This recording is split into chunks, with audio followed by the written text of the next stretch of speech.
Crossing যেমন সুযোগ না দিলে কি বানাবো? বিদেশি যারা ইনভেস্ট করে এরা কি বান্দা করে নাকি?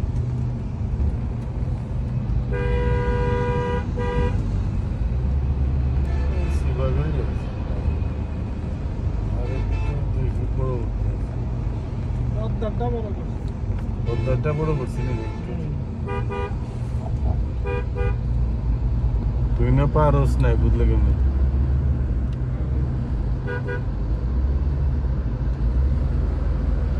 ব্রিজের উপর তো উঠে শুই নাই, দেখলে কেমন?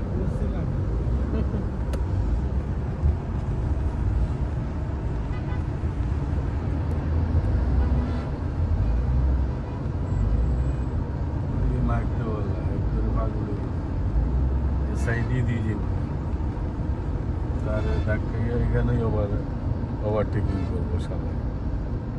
হানিফ না সার্লিভার? হানিফটা খুব রাফ চা। আব্বারে নিয়ে আইছিলাম আব্বা, তোমরা আব্বা, তোমরা আম্মা, গাড়ি চালাই পার হয়েছিলাম সবাই। প্রথম যেদিন চালু করে এদিন তুমি গাড়ি চালাই পার করছিলে, প্রজ্ঞা ছোট্ট ছিল। প্রথম যেদিন চালু করে জীবন আমরা আসছিলাম, কি এক্সাইটেড সব। সানরুফ ছিল।